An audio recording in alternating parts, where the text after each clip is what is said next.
Morning everyone, Jharkhand live के YouTube channel में आप सबका स्वागत है। तो दोस्तों आज है 23 मई और हम लोग यहाँ पर आज झारखंड के महत्वपूर्ण करंट अफेयर के क्वेश्चंस देखने वाले हैं। तो अगर आप झारखंड लाइव चैनल में अगर नए हैं दोस्तों, सबसे पहले चैनल को जरूर सब्सक्राइब कर लीजिए और साथ ही जो बेल आइकन बना हुआ है उसको प्रेस कर लीजिए ताकि अगर जो भी अपडेट्स आएगा, वीडियो आएगी, नोटिफिकेशन सबसे पहले आपको यहाँ पर मिल जाया करेगी। तो दोस्तों चैनल को जरूर सब्सक्राइब कर लीजिए और डेली मॉर्निंग में यहाँ पर 6 बजे करंट अफेयर्स की वीडियो आती है, तब इसे देखा करें। और साथ ही साथ आप हमारे टेलीग्राम ग्रुप में भी ज्वाइन कर लीजिए। वीडियो के नीचे आपको डिस्क्रिप्शन में लिंक मिल जाएगी, आप वहाँ पर क्लिक कर हमारा टेलीग्राम ग्रुप ज्वाइन कर सकते हैं।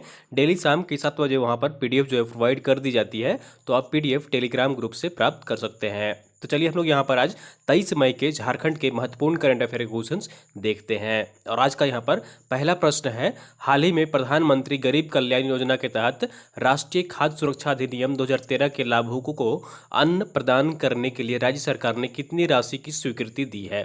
ठीक है, तो प्रधानमंत्री गरीब कल्याण योजना के तहत राष्ट्रीय खाद्य सुरक्षा अधिनियम 2013 के लाभुकों को अन्न प्रदान किया जाएगा और इसके लिए राज्य सरकार ने कितनी राशि की स्वीकृति दी है। तो इसका सही आंसर जो है यहाँ पर ऑप्शन नंबर सी इज और राइट आंसर हो जाएगा 84.95 करोड़ रुपए। कितने?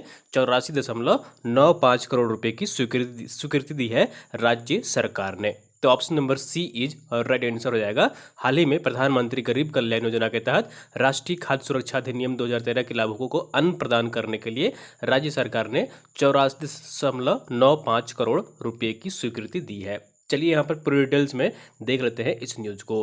तो जैसा कि आप यहाँ पर देख पा रहे हैं, प्रधानमंत्री गरीब कल्याण अन्न योजना के तहत राष्ट्रीय खाद्य सुरक्षा अधिनियम 2013 के लाभुकों को अप्रैल 2020 से लेकर जून 2020 तक की अवधि के लिए 5 किलोग्राम खाद्यान्न प्रति लाभुक को प्रति माह निःशुल्क वितरित करने के लिए खाद्यान्न के परिवहन और वितरण कार्य के लिए 84.5 करोड़ रुपए की स्वीकृति दी गई है। ठीक है, तो यह राशि जो है यहाँ पर अन्न वितरण करने में खर्च की जाएगी और यह राशि जो है यहाँ पर अप्रैल 2020 से लेकर जून 2021 तक यहाँ पर, ठीक है, जून 2021 तक की अवधि के लिए यह राशि यहाँ पर स्वीकृति दी गई है, आवंटित की गई है।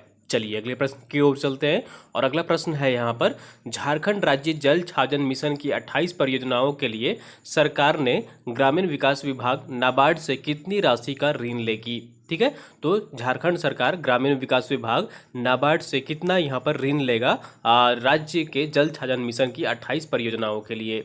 तो इसका सही आंसर जो है यहाँ पर option number B is right answer हो जाएगा 229 करोड़। कितना? 229 करोड़ रुपए की राशि की यहाँ पर ऋण लेगा झारखंड ग्रामीण विकास विभाग नाबार्ड से। तो option number B is right answer हो जाएगा, नाबार्ड से झारखंड ग्रामीण विकास विभाग राज्य की जल छाजन मिशन की 28 परियोजनाओं के लिए 229 करोड़ का ऋण लेगा। चलिए यहाँ पर पूरी डिटेल्स में देख लेते हैं।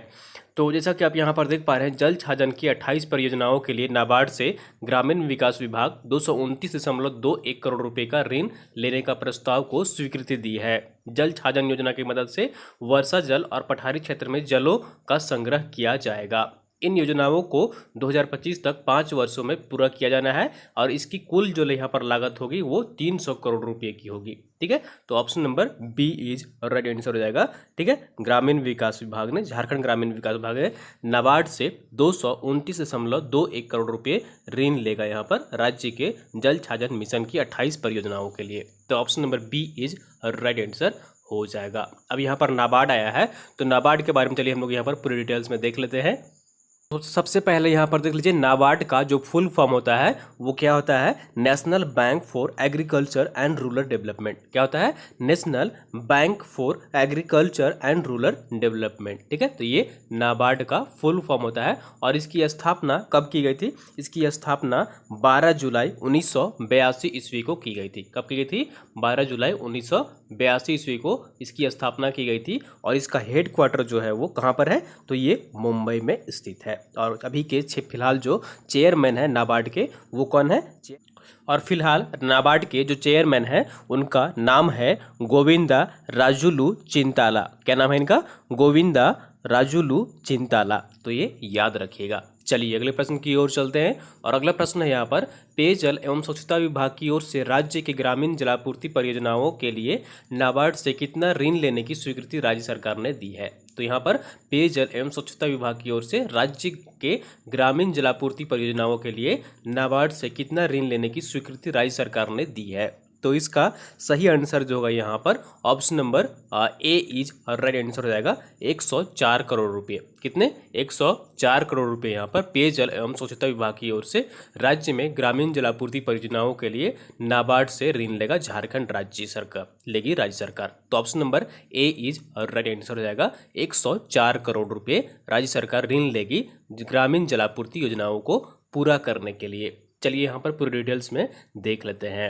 यहाँ पर देख लीजिए राज्य के 6 ग्रामीणों में सरायकेला, कपाली, चांडिल, निमिया, मेदिनीनगर, छतरपुर, पलामू, पाटन और कम्हारा दुमका ग्रामीण जलापूर्ति परियोजनाओं के कार्यान्वयन के लिए नाबार्ड से 104.38 करोड़ रुपए की ऋण लेने की स्वीकृति दी गई है।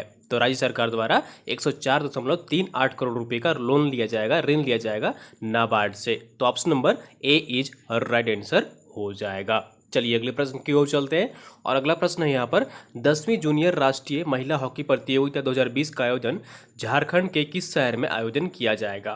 ठीक है, तो 10वीं जूनियर राष्ट्रीय महिला हॉकी प्रतियोगिता 2020 का आयोजन झारखंड के किस शहर में किया जाएगा। तो इसका सही आंसर जो होगा यहाँ पर option number C is right answer हो जाएगा। सिमडेगा शहर में आयोजन किया जाएगा। कहाँ पर किया जाएगा? सिमडेगा शहर में किया जाएगा। तो option number C is right answer हो जाएगा। ठीक है, यहाँ पर 10वीं जूनियर राष्ट्रीय महिला हॉकी प्रतियोगिता 2020 का आयोजन सिमडेगा में आयोजित किया जाएगा। तो option number C is right answer हो जाएगा यहाँ पर। ठीक है, चलिए यहाँ पर पूरी डिटेल्स में देख लेते हैं। तो 10वीं जूनियर राष्ट्रीय महिला हॉकी प्रतियोगिता 2020 का आयोजन अब सिमडेगा में आयोजन किया जाएगा। पहले यह प्रतियोगिता रांची में अप्रैल माह में रांची में आयोजन होनी थी, लेकिन कोरोना वायरस के कारण प्रतियोगिता स्थगित कर दी गई थी। अब यह प्रतियोगिता नवंबर-दिसंबर माह में आयोजित की जाएगी और ये झारखंड के सिमडेगा शहर में इसका आयोजन किया जाएगा। तो option number C is right answer हो जाएगा यहाँ पर। चलिए अगले प्रश्न की ओर चलते हैं और अगला प्रश्न है यहाँ पर हाल ही में निर्मला कॉलेज की ओर से एक भारत श्रेष्ठ भारत अभियान के तहत किस विषय पर पेंटिंग प्रतियोगिता आयोजित की गई। तो इसका सही आंसर जो है यहाँ पर option number B is right answer हो जाएगा। गोवा की प्रदर्शनात्मक सुंदरता। क्या था इसका थीम जो रखा गया था हाल ही में यहाँ पर निर्मला कॉलेज रांची की ओर से एक भारत श्रेष्ठ भारत अभियान के तहत गोवा की प्रदर्शनात्मक सुंदरता के विषय पर पेंटिंग प्रतियोगिता आयोजित की गई। तो option number B is right answer हो जाएगा। चलिए यहाँ पर पूरी डिटेल्स में देख लेते हैं।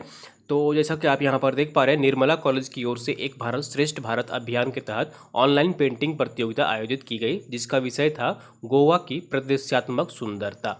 तो option number B is right answer हो जाएगा। अगला प्रश्न यहाँ पर झारखंड सरकार ने शराब वैट को 50% से बढ़ाकर कितना प्रतिशत तक कर दिया है। ठीक है, झारखंड राज्य सरकार ने शराब पर वैट बढ़ाकर 50% से कितना प्रतिशत कर दिया है। तो इसका सही आंसर जो है यहाँ पर option number A is right answer हो जाएगा। यहाँ पर 75% कर दिया गया है वैट। कितना? 75% वैट बढ़ा दिया गया है। तो 25% की वृद्धि की गई है वैट में। तो option number A is right answer हो जाएगा। अब 75% शराब पर वैट लगाया जा रहा है झारखंड राज्य में। तो option number A is right answer हो जाएगा। तो यहाँ पर देख लीजिए पूरी डिटेल्स में झारखंड राज्य सरकार ने शराब पर वैट 75% कर दिया है।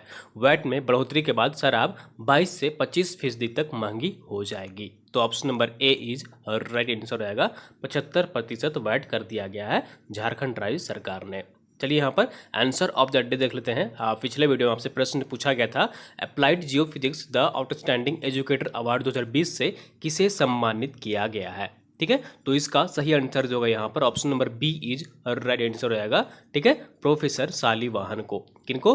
प्रोफेसर सालीवाहन को applied geophysics the outstanding educator award 2020 से सम्मानित किया गया है। तो option number B is right answer हो जाएगा। और आप लोगों ने मैक्सिमम लोग इसका सही आंसर कमेंट किए थे। चलिए इनके बारे में पूरी डिटेल्स में यहाँ पर देख लेते हैं। तो आईआईटी धनबाद अप्लाइड फिजिक्स के प्रोफेसर सालीवाहन को जियो फिजिक्स एजुकेशन में उत्कृष्टता के लिए applied geophysics outstanding educator award 2020 से सम्मानित किया गया है। तो ये यहाँ के प्रोफेसर हैं, आईआईटी धनबाद के प्रोफेसर हैं। तो option number B is right answer हो जाएगा। ठीक है, प्रोफेसर सालीवाहन को applied geophysics outstanding educator award 2020 से सम्मानित किया गया है। चलिए यहाँ पर आज का प्रश्न देख लेते हैं। क्वेश्चन ऑफ द डे है, हाल ही में विनीता टोप्पो का निधन हो गया, वह एक थी। तो हाल ही में विनीता टोप्पो का निधन हो गया, वह एक थी। तो ऑप्शन देख लीजिए, यहाँ पर 4 ऑप्शन है आपके, एथलीट, लेखिका, कलाकार या फिर हॉकी खिलाड़ी। तो आपको कमेंट करके बताना है कि विनीता टोप्पो क्या थी इनमें से।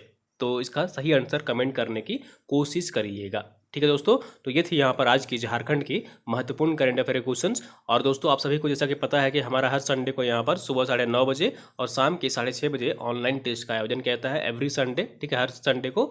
इसके लिए आपको 10 रुपये का भुगतान करना होता है। ठीक है, 10 रुपये का भुगतान करने का जो यहाँ पर आप पेटीएम, फ़ोनपे, गूगल पे के माध्यम से इस नंबर पर भुगतान कर सकते हैं। और पेमेंट का किया हुआ जो रिसिप्ट होता है, ट्रांजैक्शन आईडी होता है, उसका स्क्रीनशॉट लेकर इसी नंबर पर व्हाट्सअप कर सके आप यहाँ पर ऑनलाइन टेस्ट में भाग ले सकते हैं, जुड़ सकते हैं। ठीक है दोस्तों, तो उम्मीद करता हूँ आपको वीडियो पसंद आई होगी। जरूर लाइक करिए और चैनल को सब्सक्राइब नहीं किए हैं तो सब्सक्राइब कर लीजिए और वीडियो को अपलोड अधिक से अधिक शेयर कर दिया करिए अपने दोस्तों के साथ, ताकि अन्य लोग भी यहाँ पर जुड़ सके और झारखंड के महत्वपूर्ण करंट अफेयर क्वेश्चंस देख सकें।